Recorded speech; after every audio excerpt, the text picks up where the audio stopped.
نبدأ بالصلاة على رسولنا الكريم محمد صلى الله عليه وسلم، فصلوا على خير البشر.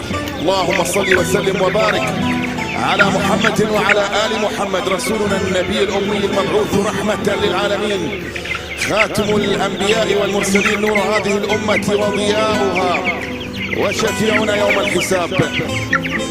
والله لا خير فينا إن لم نقف اليوم لندافع عن رسول الله محمد.